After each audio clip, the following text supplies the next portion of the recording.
Assalamualaikum warahmatullahi wabarakatuh. Perkenalkan, nama saya Anggara Anggraini dengan NIM 2121175. Di sini saya akan membahas mengenai filsafat aksiologi. Apa itu filsafat aksiologi? Apa sih filsafat itu? Nah, teman-teman, filsafat menurut para ahli ini dibagi menjadi 5. Yang pertama, filsafat adalah sekumpulan sikap dan kepercayaan terhadap kehidupan dan alam yang biasanya diterima secara tidak kritis. Arti ini adalah informal sebagai suatu kepercayaan dan lain-lain, sebagai suatu pegangan dan dasar kehidupan. Yang kedua, filsafat adalah suatu proses kritik atau pemikiran terhadap kepercayaan dan sikap yang kita junjung tinggi. Ini adalah arti formal dari berfilsafat. Yang ketiga adalah filsafat adalah usaha untuk mendapatkan gambaran keseluruhan. Nah, filsafat berusaha untuk mengkombinasikan hasil bermacam-macam sains dan pengalaman kemanusiaan sehingga menjadi pandangan yang konsisten tentang alam. Ia adalah sebuah usaha yang menyeluruh dari seorang yang memahami hidup sebagai keseluruhan, bukan parsial. Yang keempat, filsafat adalah sebagai analisa logis dari bahasa serta penjelasan tentang arti kata dan konsep. Ini adalah fungsi filsafat karena hampir semua ilmu atau para ahli menggunakan analisa logis dalam menjelaskan buah pikiran dan analisanya.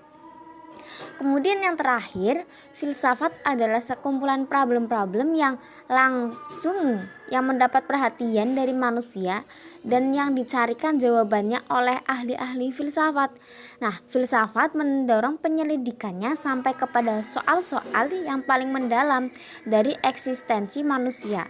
Selanjutnya kita akan membahas mengenai filsafat aksiologi.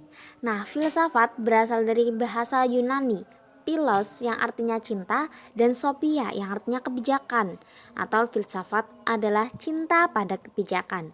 Kemudian aksiologi berasal dari bahasa Yunani aksion yang artinya nilai dan logos artinya teori, atau aksiologi adalah teori tentang nilai. Nah, jadi filsafat aksiologi adalah ilmu yang membicarakan tentang tujuan ilmu pengetahuan itu sendiri. Selanjutnya yakni cabang filsafat aksiologi. Nah, aksiologi sendiri dibagi menjadi 3. Yang pertama ada etika yang memuat tentang hedonisme, eudemonisme, utilitarisme, dan deontologi. Kemudian yang kedua ada estetika dan yang ketiga ada moral atau nilai sosial politik. Baik, pada kesempatan kali ini kita akan membahas mengenai etika. Nah, apa itu etika? Menurut Franz Agnes Suseno, mendefinisikan etika berasal dari kata ethos yang berarti watak, yaitu sebuah ilmu bukan ajaran. Cabang filsafat atau pemikiran yang kritis dan mendasar tentang ajaran moral, nilai baik atau buruk, mengajari tentang orientasi hidup.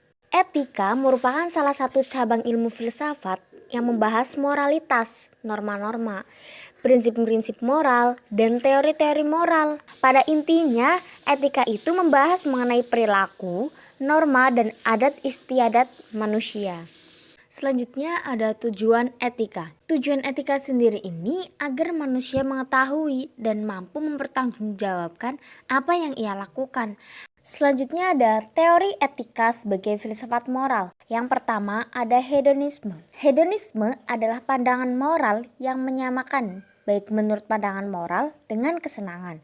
Nah, filsuf yang dianggap paling penting dalam aliran hedonisme adalah Epicurus, di mana menegaskan bahwa tujuan hidup manusia adalah mencari kesenangan.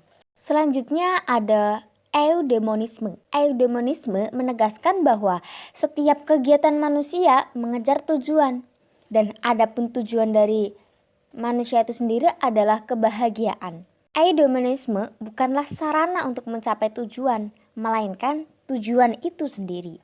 Utilitarisme. Utilitarisme berpendapat bahwa tujuan hukum adalah memajukan kepentingan warga negara dan bukan memaksakan perintah-perintah ilahi atau melindungi apa yang disebut hak-hak kodrati.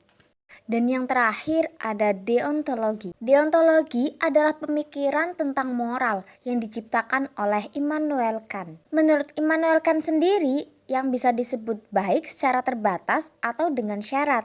Misalnya, kekayaan manusia apabila digunakan dengan baik oleh kehendak manusia.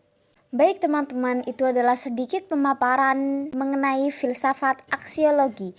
Kurang lebihnya saya mohon maaf. Terima kasih. Wassalamualaikum warahmatullahi wabarakatuh.